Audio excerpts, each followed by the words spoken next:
Si votre banque fait faillite, eh bien votre argent il disparaît dans la faillite, c'est-à-dire que vous ne pourrez plus le retirer.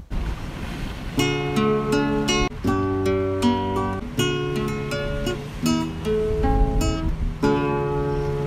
petits passages. Bonjour à tous, bienvenue sur la chaîne des petits passages. Aujourd'hui dans la série des vidéos Se préparer sans paniquer, j'ai envie de vous parler d'argent aujourd'hui et surtout d'argent à la banque. On voit ça dans un instant. La méthode simple pour créer un autre monde, c'est également une conférence que je vous propose en fonction de mes déplacements. Vous trouverez toutes les informations pour me contacter dans la description. Si cette vidéo vous aura plu, eh bien je vous invite à laisser des commentaires, des pouces vers le haut, à vous abonner à la chaîne et à la partager autour de vous. Semons des graines ensemble. Passage.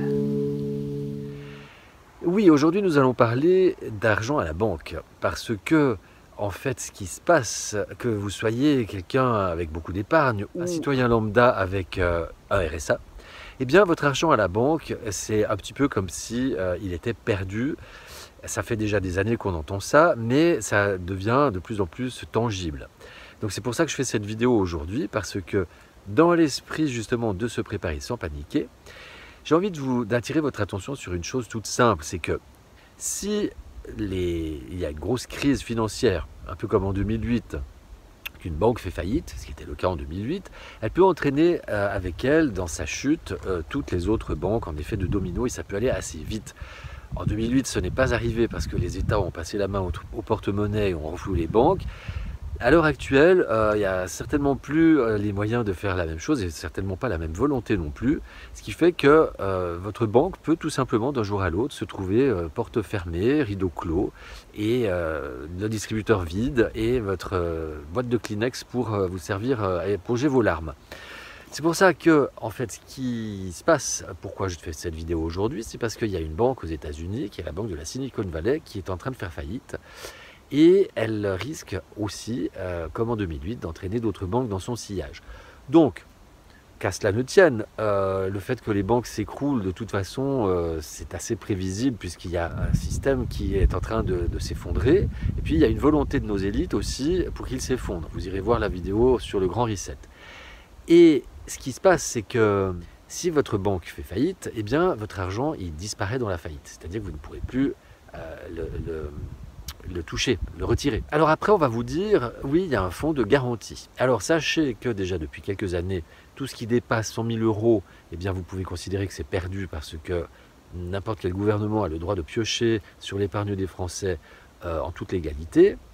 Par contre, pour tout ce qui est en dessous, eh ben, il peut y avoir toutes sortes de mesures. Par exemple, on peut se dire, pour enflouer le quoi qu'il en coûte de notre cher Manu le malin, eh bien, on va prendre sur l'épargne des Français. On va par exemple tout ce qui est au-dessus de tant de milliers de francs, comme avait fait à Chypre l'État chypriote, au-dessus de 45 000 €, eh bien, il y avait 10%, 5% de taxes forfaitaires. Donc ça, c'est quelque chose qui peut arriver. Maintenant, si vous êtes un épargnant plus modeste ou que vous faites partie des gens qui n'arrivent pas à épargner du tout, c'est la même chose. Parce qu'en fait, même si vous êtes au RSA, si votre banque fait faillite avec votre RSA, vous perdez 500 €, 600 €. Donc mieux vaut le retirer en début de mois. Et ce qui se passe aussi, c'est qu'on vient vous dire qu'il y a un fonds de garantie, mais ce fonds de garantie, en fait, il ne peut pas honorer l'ensemble de l'épargne des Français. Il est d'une somme dérisoire par rapport à l'ensemble de l'épargne. Donc ça veut dire que si toutes les banques font faillite, eh bien, c'est impossible que chaque épargnant touche exactement ce qui est prévu par le fonds de garantie.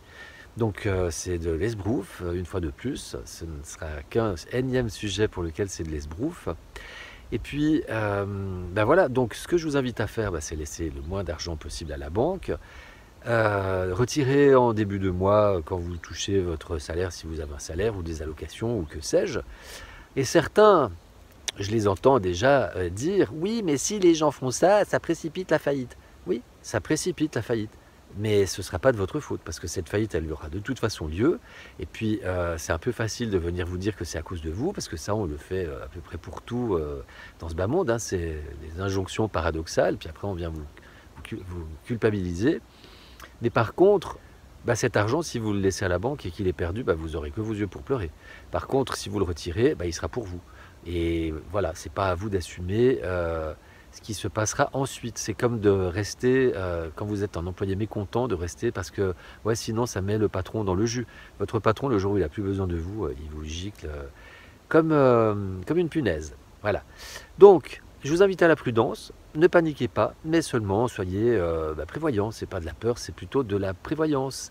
À bon entendeur. N'hésitez pas à laisser des commentaires, des pouces vers le haut, de partager la vidéo et puis de vous abonner à la chaîne. Je vous dis à tout bientôt. Prenez soin de vous. Je vous aime.